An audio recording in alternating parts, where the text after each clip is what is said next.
ايه الاخبار؟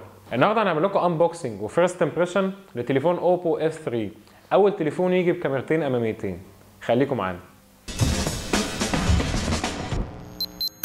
زي ما احنا متابعين الفتره اللي فاتت، شركه اوبو مهتمه جدا بكاميرات السيلفي في تليفونات الاف، وده بان في تليفون اوبو اف 1 اس اللي كانوا نازلين بيه بحمله كبيره جدا وكانوا مسمينه فيها ملك السيلفي. دلوقتي احنا هنعمل فتح صندوق او فتح علبه لتليفون اوبو اف 3 اللي برضه اهتمت فيه شركه اوبو بكاميرا السيلفي، لدرجه ان التليفون الكاميرا الاماميه بتاعته عباره عن كاميرتين، واحده وايد وواحده عاديه. تعالوا قبل ما نتكلم نشوف الاول محتويات العلبه بتاعه التليفون. اول حاجه هنلاقي المانوال او اليوزر مانوال بتاع التليفون، وفي كفر جاي للتليفون ممكن نستخدمه.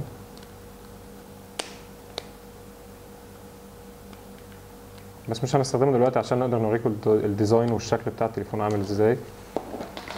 طيب هنلاقي التليفون جاي معاه الشاحن بتاعه، والشاحن ده نص فولت و2 امبير. هنلاقي برضو التليفون جاي معاه كابل الشحن بتاعه، والكابل ده مايكرو يو اس بي مش يو اس بي تايب سي، زائد الهيدفونز او السماعات بتاعه التليفون. تعالوا دلوقتي نتكلم عن السبيكس او الخصائص بتاعه التليفون. طيب زي ما احنا شايفين التليفون الديزاين بتاعه قريب جدا من التصميم بتاع الاوبو اف 1 اس. هنلاقي ان الظهر بتاعه ميتال، وعليه هنا الكاميرا الخلفيه والفلاش بتاعها. هنا في الفوليوم روكر والفتحه بتاعه السيم كارد وبتاعه الميموري كارد. والتليفون ده فيه ميزه حلوه جدا، ان احنا ممكن نستخدم فيه 2 سيم كارد زائد ميموري كارد. زي ما احنا شايفين، مش ان احنا نستخدم 2 سيم كارد يا سيم كارد وميموري كارد، لا، نقدر نستخدم الاثنين سيم كارد زائد كمان الميموري كارد بتاع التليفون.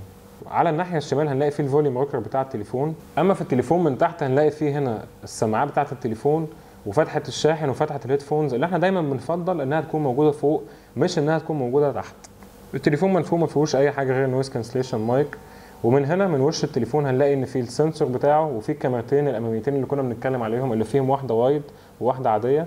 وتحت هنا فيه الفينجر برينت سنسور. تعالوا نتكلم شويه عن التفاصيل او الخصائص بتاعه التليفون.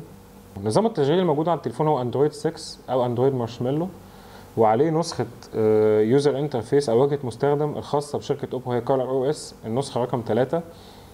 بالنسبه للرامات بتاعه التليفون فهي 4 جيجا بايت، ودي طبعا حاجه حلوه جدا.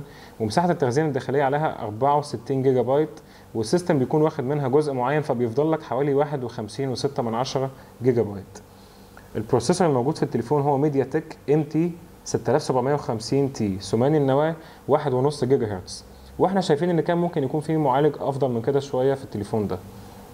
شاشه التليفون زي ما احنا شايفين هي 5.5 انش ومصنوعه بتقنيه فول اتش دي. اما بطاريه التليفون فيها 3200 ملي امبير، وطبعا بيلت ان لان الجهاز يوني بادي.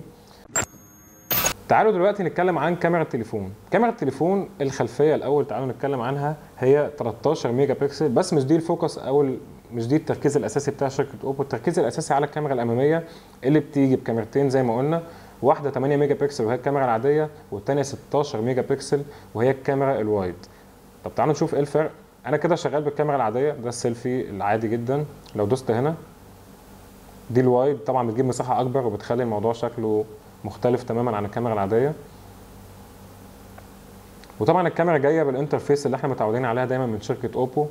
هنلاقي هنا في الفوتو مود، في بيوتي مود، بانوراما مود، وهنا في الفيديو وفي التايم لابس. هنا في الاتش دي ار ان احنا ممكن نفعله نخليه اون او نخليه اوف. هنا في الفلاش. هنا في السيتنجز الصغيره اللي احنا ممكن نتحكم من خلالها التليفون يصور تاتش ولا عن طريق الصوت، ولو هنعمل تايمر والحاجات دي كلها. وهنا بقى في الاوبشنز او الحاجات الاكسترا اللي بتكون شركه اوبو ضايفاها، زي الاكسبرت مود والدبل اكسبوجر والجي اي اف.